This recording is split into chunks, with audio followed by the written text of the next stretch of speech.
கருணாநிதி நூற்றாண்டு நாணயம் வெளியீட்டு விழா தமிழ்நாடு அரசு நடத்திய விழாதான் என எதிர்க்கட்சித் தலைவர் EPS தெரிவித்துள்ளார். கருணாநிதி நாணய வெளியீட்டு விழாவில் ஏன் ராகுல் காந்திக்கு அழைப்பு விடுக்கப்படவில்லை என EPS கேள்வி எழுப்பியிருந்த நிலையில் அது மத்திய அரசு விழா என முதலமைச்சர் மு.க.ஸ்டாலின் விளக்கம் அளித்திருந்தார். இந்த நிலையில் அறிக்கை வெளியிட்டுள்ள EPS விழா அழைப்பதில் எந்த இடத்திலும் மத்திய அரசின் துறை பெயர் இடம்பெறவில்லை என்றும் தமிழ்நாடு அரசின் இலச்சினை இடம்பெற்றிருந்த நிலையில் தமிழ்நாடு அரசின் தலைமைச் செயலாளர் தான் அழைப்பு விடுத்திருந்தார் எனவும் கூறியுள்ளார். எனவே ராகுல் காந்தி, சோனியா காந்தி அல்லது மல்லிகார்ஜுன கார்கே ஆகியோரை அழைத்திருக்கலாம் என்றும் EPS தெரிவித்துள்ளார். நிதி ஆயோக் கூட்டத்தில் பங்கேற்காத முதலமைச்சர் தந்தையின் நாணய வெளியீட்டு விழாவுக்கு பாஜக தலைவர்களை வருந்து அழைத்துள்ளதாகவும் குற்றம் சாட்டியுள்ளார்.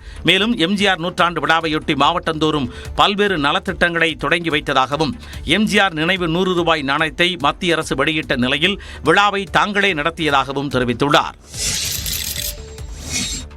கருணாநிதி நூற்றாண்டு நினைவு நாணயம் வெளியீட்டு விழாவில் பாதுகாப்புத்துறை அமைச்சர் பங்கேற்றதில் திமுகவுடன் எந்தவிதமான ரகசிய கூட்டணியும் இல்லை என்று மத்திய இணையமைச்சர் எல் முருகன் தெளிவுபடுத்தியுள்ளார். பாருங்க, ஒரு மத்திய அரசாங்கத்துடைய இதை நான் ரொம்ப தெளிவாக பார்க்குறேன்.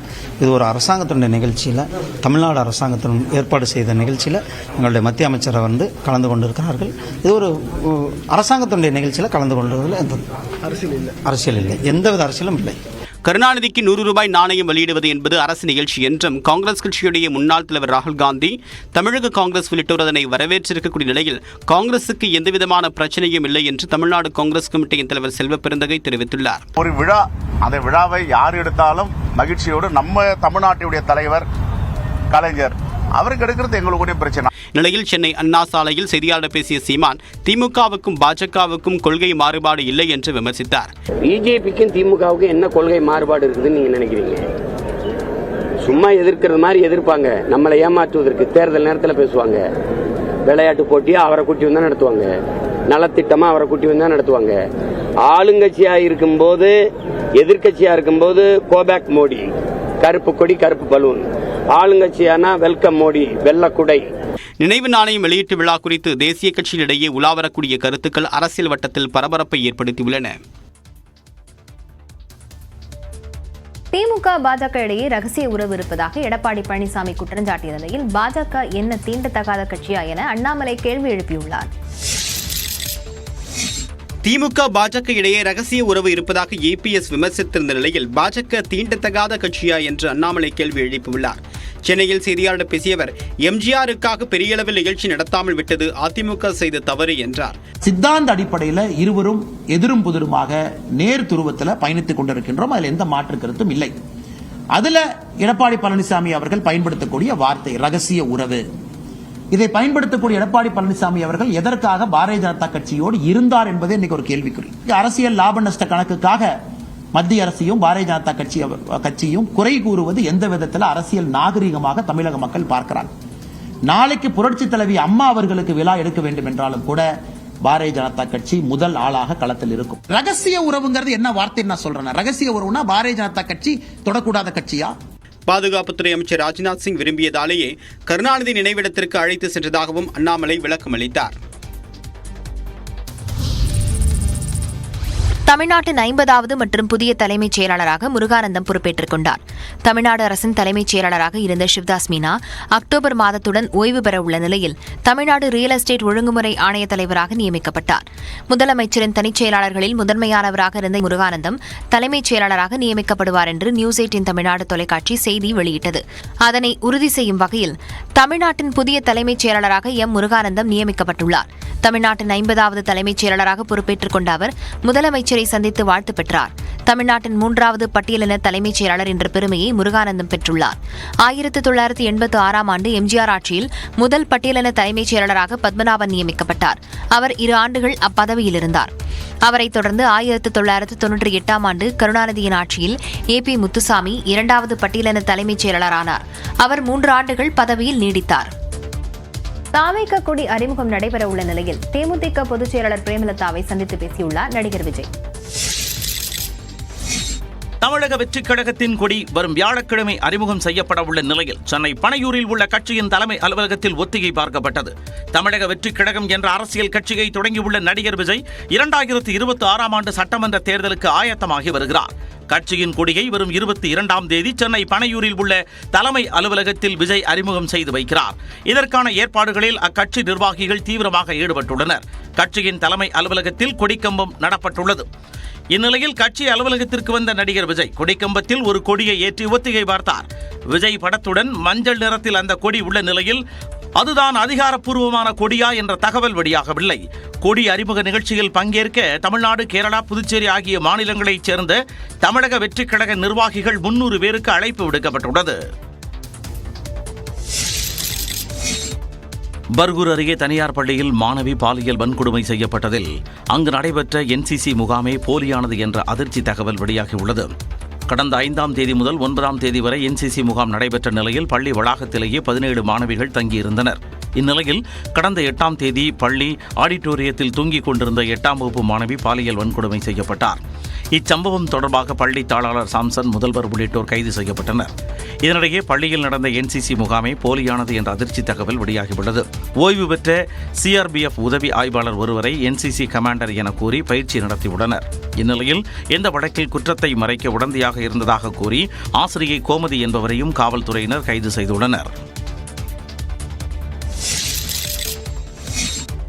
கிருஷ்ணகிரி NCC முகாமில் நடைபெற்ற விதிமீறல் தொடர்பாக பள்ளி நிர்வாகத்திடம் விசாரணை மேற்கொள்ளப்படும் என மாவட்ட ஆட்சியர் சரையு தெரிவித்துள்ளார். முகாமில் கலந்து கொண்ட அனைத்து மாணவிகளுக்கும் கவுன்சிலிங் வழங்கப்பட்டு வருவதாகவும் அவர் கூறினார். இந்த நடந்த அசம்பாவிக சம்பவத்தை பொறுத்த வரைக்கும் இதுவரைக்கும் 11 பேரை போலீஸ் அரெஸ்ட் பண்ணியிருக்கோம். NCC கேம்ப்னு சொல்லி வெளியேருந்து ஆளுங்க வந்து இந்த மாதிரி கேம்ப் நடத்தியிருக்காங்க.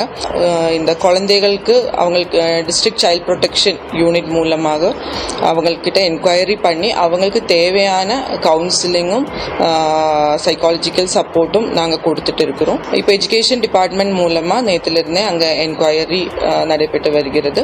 அவங்க ஸ்கூலை பொறுத்த வரைக்கும் அவங்களுக்கு தேவையான எல்லா பெர்மிஷன்ஸும் எடுத்திருக்காங்களா. இதுக்கு முன்னாடி இந்த மாதிரி கேம்ப் அங்கே விதிமீறலோட நடந்திருக்கா, இதெல்லாம் நாங்கள் என்கொயரி பண்ணிட்டு வர்றோம். இதனிடையே கிருஷ்ணகிரி NCC முகாமுக்கும் தங்களுக்கும் எந்த தொடர்பும் கிடையாது என NCC தலைமை அலுவலகம் விளக்கம் அளித்துள்ளது. கிருஷ்ணகிரி மாவட்டத்தில் தேசிய மாணவர் படையில் பதிவு செய்த எந்த ஒரு மையமும் பயிற்சி முகாமை நடத்தவில்லை என்றும் கூறப்பட்டுள்ளது.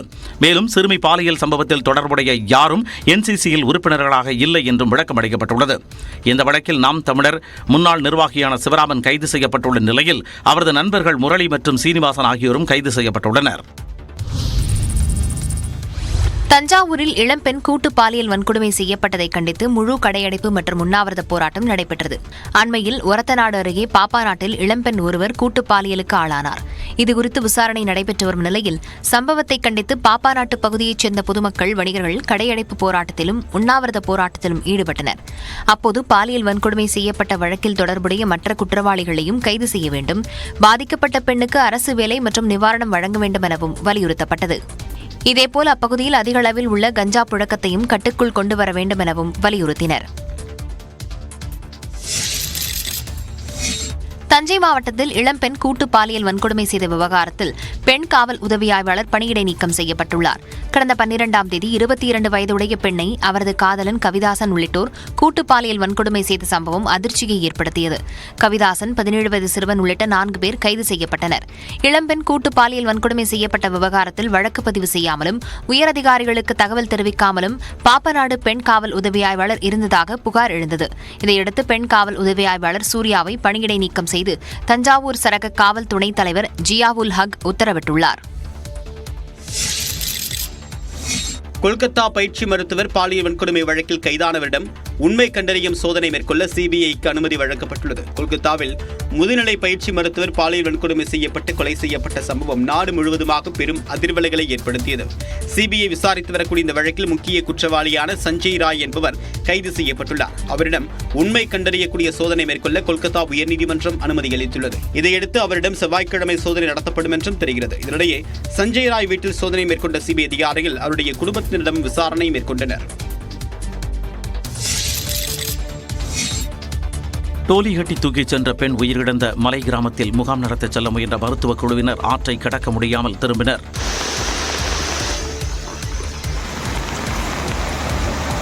கொடைக்கானல் சின்னூர் காலனி மலை கிராமத்தில் வசித்த மாரியம்மாள் என்ற பெண் கடந்த 10 நாட்களாக உடல்நலம் பாதித்த நிலையில் அவரது உறவினர்கள் 5 கிலோமீட்டர் தூரத்திற்கு டோலி மூலம் தூக்கிச் சென்று தேனி மருத்துவமனையில் ஞாயிற்றுக்கிழமை அனுமதித்தனர். திங்கட்கிழமை காலை அவர் சிகிச்சை பலனின்றி உயிரிழந்தார். இந்நிலையில் பெண்ணின் உயிரிழப்புக்கு காரணம் அறியவும் மருத்துவ முகாம் நடத்தவும் வருவாய் மற்றும் மருத்துவக் குழுவினர் சின்னூர் காலனி மலை கிராமத்திற்கு செல்ல முயன்றனர். வருவாய்த்துறையினர் அங்கு சென்ற நிலையில் கனமழையால் ஆற்றை கடக்க முடியாமல் மருத்துவக் குழுவினர் திணறினர். ஆற்றில் நீர்வரத்து குறைந்த பிறகு பகுதி நேர ஆசிரியர்கள் அங்கு செல்ல இருப்பதாக கூறப்படுகிறது. இதனிடையே கல்லாறு, குப்பாம்பாறை ஆறுகளில் பாலங்கள் அமைப்பது குறித்து அதிகாரிகள் ஆய்வு மேற்கொண்டனர்.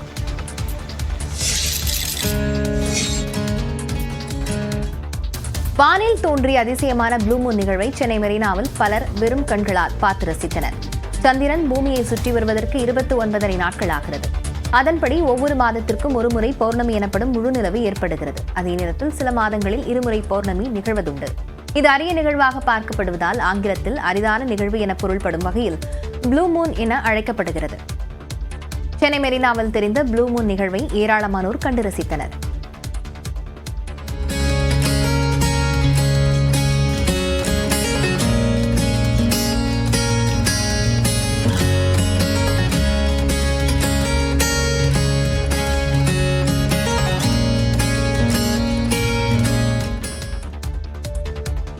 நிலவு பூமியை நீள்வட்ட பாதையில் சுற்றி வரும் நிலையில் ப்ளூ மூன் நாளன்று மிக அருகே வந்துள்ளது. அப்போது வழக்கமான அளவை விட 14% பெரியதாக தெரிந்தது.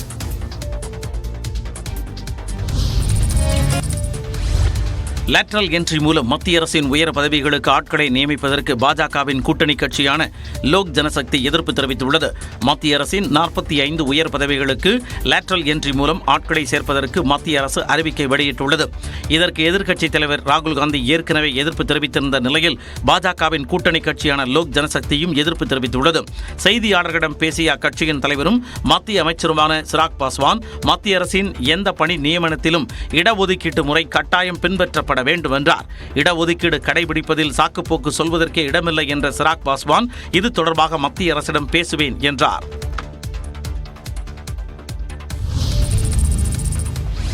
மத்திய அரசின் உயர் பதவிகளில் லேட்டரல் என்ட்ரி மூலமாக ஆட்கள் நியமிக்கப்படுவதை எதிர்த்து வருகின்ற 24ஆம் தேதி ஆர்ப்பாட்டம் நடத்தப்படும் என்று திராவிடர் கழக தலைவர் கி. வீரமணி தெரிவித்துள்ளார். மத்திய அரசில் இணை செயலாளர்கள், கூடுதல் செயலாளர்கள் பொறுப்புகளில் தனியார் துறைகளை சேர்ந்தவர்களை நியமிக்கக்கூடிய வகையில் மத்திய பணியாளர் தேர்வாணையம் அறிக்கை வெளியிட்டுள்ளது.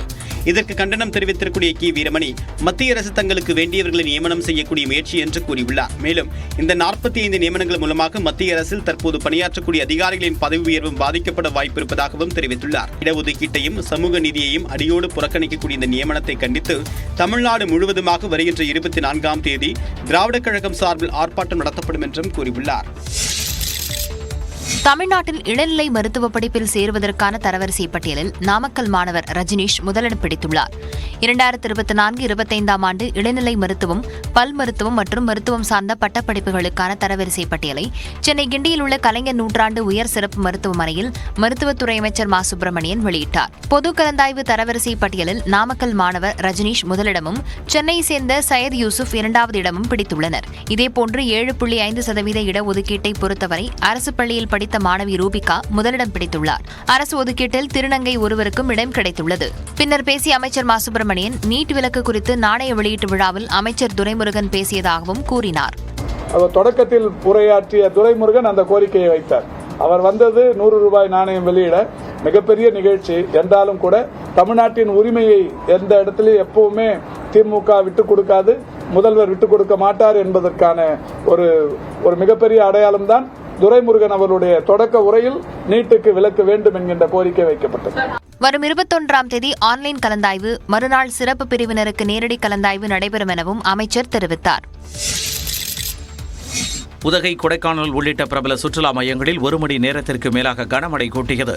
உதகை சுற்று வட்டாரங்களான சேரிங் கிராஸ், தாவரவியல் பூங்கா உள்ளிட்ட பகுதிகளில் 1 மணி நேரத்திற்கு மேலாக இடியுடன் கூடிய கனமழை பெய்தது. இதனால் சாலையில் தண்ணீர் பெருக்கெடுத்தது.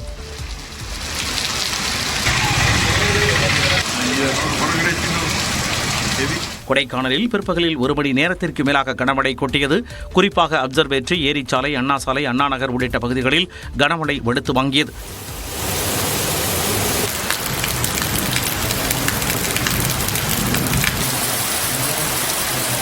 திருப்பூரிலும் 1 மணி நேரத்திற்கு மேலாக கொட்டிய கனமழையால் வாகன ஓட்டிகள் அவதியடைந்தனர். பள்ளி விடும் நேரத்தில் மழை பெய்ததால் மாணவர்கள் நனைந்தபடி சென்றனர்.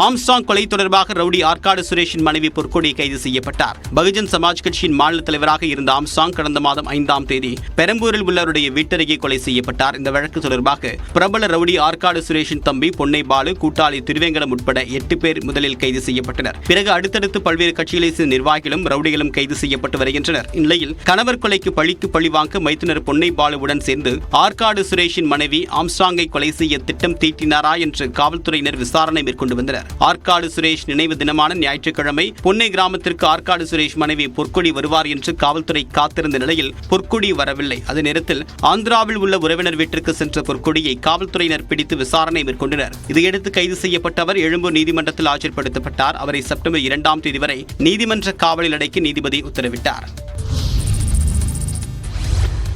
நில மோசடி வழக்கில் கர்நாடக முதலமைச்சர் சித்தராமையா மீது நடவடிக்கை எடுக்க கீழமை நீதிமன்றத்திற்கு உயர்நீதிமன்றம் தடை விதித்துள்ளது.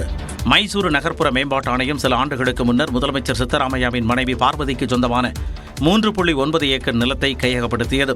இதற்கு மாற்றாக விஜயநகரில் பார்வதிக்கு வழங்கப்பட்ட நிலம் கையகப்படுத்திய நிலத்தின் மதிப்பை விட அதிகமாக இருந்ததால் சர்ச்சை ஏற்பட்டது. இந்த நிலையில் ஊழல் தடுப்பு சட்டத்தின் கீழ் முதலமைச்சர் சித்தராமையாவிடம் விசாரணை நடத்த ஆளுநர் அனுமதி அளித்தார். இதை எதிர்த்து சித்தராமையா தொடர்ந்த வழக்கை விசாரித்த கர்நாடக உயர்நீதிமன்றம் கீழமை நீதிமன்றம் சித்தராமையா மீது நடவடிக்கை எடுக்க தடை விதித்தது. குறிப்பாக இந்த வழக்கின் அடுத்த கட்ட விசாரணை ஆகஸ்ட் 29ஆம் தேதி நடைபெறும் நிலையில் அதுவரை சித்தராமையா எந்த நடவடிக்கையும் எடுக்கக்கூடாது என தெரிவித்துள்ளது. நில மோசடி புகாரில் கர்நாடக முதலமைச்சரை விசாரிக்க ஆளுநர் ஒப்புதல் அளித்தது குறித்து செய்தியாளர்களை சந்தித்துக் கொண்டிருந்த காங்கிரஸ் நிர்வாகி மாரடைப்பு ஏற்பட்டு உயிரிழந்த காட்சி இது.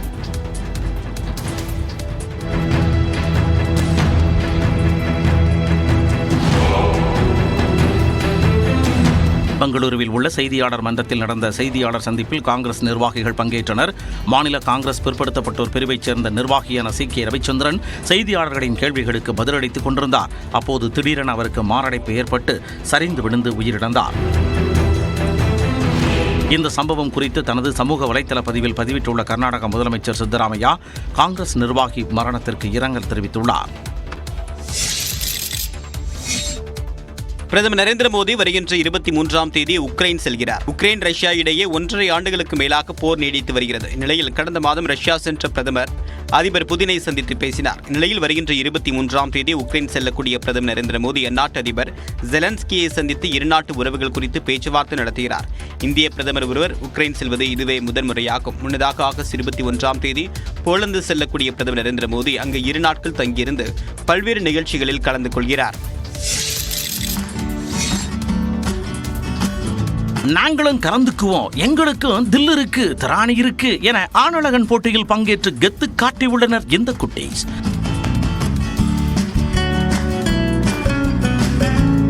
ராமநாதபுரம் மாவட்டம் தொண்டியில் 10 வயதிற்கு உட்பட்ட குழந்தைகளுக்கான ஆணழகன் போட்டி கியூட்டாக நடைபெற்றது. அமைச்சூர் ஆணழகன் சங்கம் சார்பில் நடத்தப்பட்ட போட்டியில் முதன்முறையாக 10 வயதிற்கு உட்பட்ட சிறுவர்கள் ஆர்வத்துடன் பங்கேற்றனர். ஊரே கண்ணு வைக்கும் அளவுக்கு சிறுவர்கள் தங்களின் உடல் வலிமையை காட்டினர்.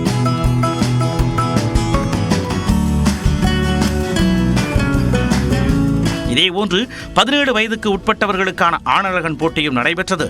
போட்டிகளில் வெற்றி பெற்றவர்களுக்கு கேடயம், கோப்பைகள் பரிசாக வழங்கப்பட்டன.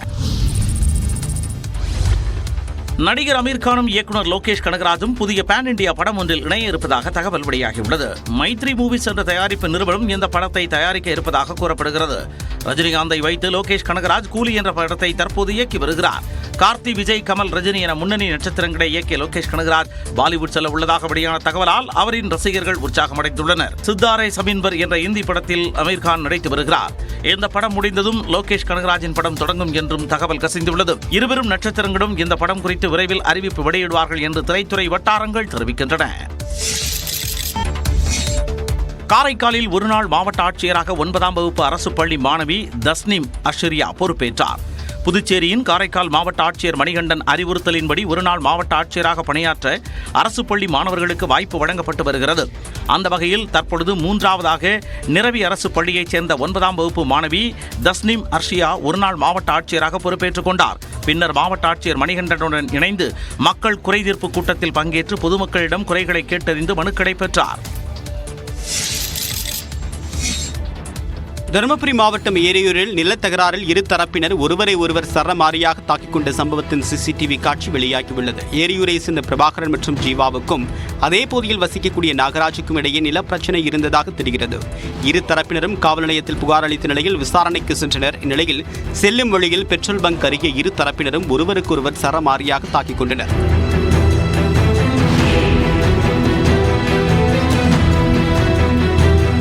நிகழ்விடத்திற்கு சென்ற காவல்துறையினர் அனைவரையும் காவல் நிலையத்திற்கு அழைத்து சென்றனர். இதையடுத்து பிரபாகரனை காவல்துறையினர் கைது செய்தனர். மதுரையில் தெற்கு ஆவணி மூலவீதியில் நகைக்கடை உரிமையாளர்களை 5 பேர் கொண்ட கும்பல் மதுபோதையில் தாக்கிய காட்சிகள் வெளியாகியுள்ளது.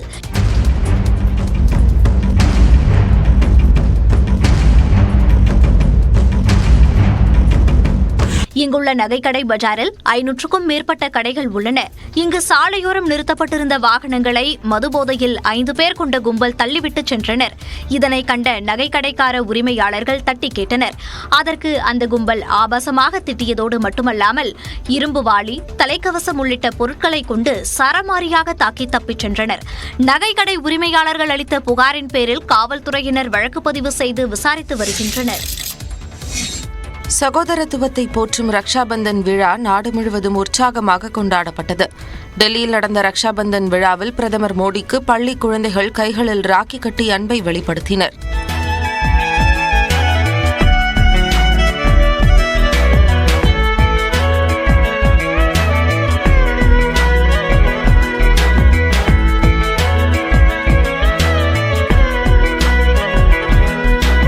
டெல்லியில் நடந்த மற்றொரு நிகழ்ச்சியில் மத்திய அமைச்சர் பியூஷ் கோயலுக்கு பெண்களும் குழந்தைகளும் ராக்கி கட்டினர்.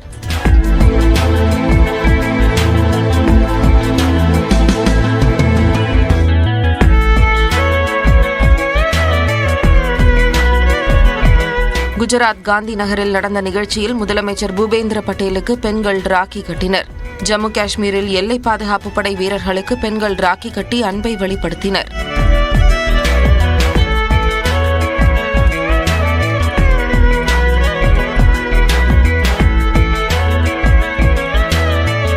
கைகளில் ராக்கி கட்டிய பெண்களுக்கு ஆண்கள் அன்பளிப்பாக இனிப்புகளும் பரிசுகளும் வழங்கினர்.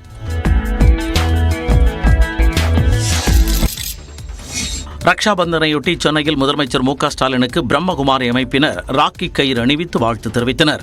சகோதர பாசத்தை வெளிப்படுத்தும் ரக்ஷாபந்தன் விழா நாடு முழுவதும் கொண்டாடப்பட்டது. இதையொட்டி சென்னையில் முதலமைச்சர் மு க ஸ்டாலினை பிரம்மகுமாரிகள் அமைப்பின் ஒருங்கிணைப்பாளர் ஜான்சிராணி, சகோதரிகள் லட்சுமி, மல்லிகா, கயல்விழி மற்றும் ரவீந்திரன் ஆகியோர் சந்தித்து கையில் ராக்கி கயிற்றை அணிவித்து வாழ்த்து தெரிவித்தனர். இதேபோல சென்னையில் உள்ள தனது இல்லத்தில் ரக்ஷாபந்தன் நாளை முன்னாள் முதலமைச்சரும் அதிமுக பொதுச் செயலாளருமான எடப்பாடி பழனிசாமி கொண்டாடினார். மதங்களை தாண்டிய சகோதரத்துவம் என்றென்றும் தடை தொங்கட்டும் என்று எக்ஸ் தளத்தில் எடப்பாடி பழனிசாமி பதிவிட்டுள்ளார். கோவை சூலூரில் 370 ஏக்கர் பரப்பளவில் ராணுவ தொழில் பூங்கா அமைக்கும் பணிக்கு சுற்றுச்சூழல் அனுமதி கோரி தமிழ்நாடு சுற்றுச்சூழல் தாக்க மதிப்பீட்டு ஆணையத்திடம் சிப்காட் நிறுவனம் விண்ணப்பித்துள்ளது. தமிழ்நாட்டில் அமைக்கப்பட்டு வரும் பெரு வழித்தடம் மூலம் ராணுவ பொருட்கள் உற்பத்தியில் 30% அதிகமான பங்களிப்பை வழங்க தமிழ்நாடு அரசு இலக்கு நிர்ணயித்து செயல்பட்டு வருகிறது. இதன்படி சென்னை, சேலம், கோவை, திருச்சி, ஓசூர் வழியாக அமையும் ராணுவ பெருவழித்தடத்தில் வான்வழி மற்றும் ராணுவத்துறைக்கு தேவையான தளவாடங்கள் மற்றும் கருவிகள் தயாரிக்கும் துறையில் அதிக கவனம் செலுத்தப்படுகிறது. இதில் முக்கியமாக கோவை மாவட்டம் சூலூர் சுல்தான்பேட்டை ஒன்றியத்திற்கு உட்பட்ட வாரப்பட்டி ஊராட்சியில் 370 ஏக்கர் பரப்பளவில் ராணுவ தொழில் பூங்கா அமைக்கும் பணியில் சிப்காட் மற்றும் டிட்கோ நிறுவனங்கள் இணைந்து ஈடுபட்டு வருகின்றன. இந்நிலையில் சூலூர் வாரப்பட்டி ஊராட்சியில் ராணுவ தொழிற்பூங்கா அமைக்கும் பணிக்கு சுற்றுச்சூழல் அனுமதி கோரி தமிழ்நாடு சுற்றுச்சூழல் தாக்க மதிப்பீட்டு ஆணையத்திடம் சிப்காட் நிறுவனம் விண்ணப்பித்துள்ளது.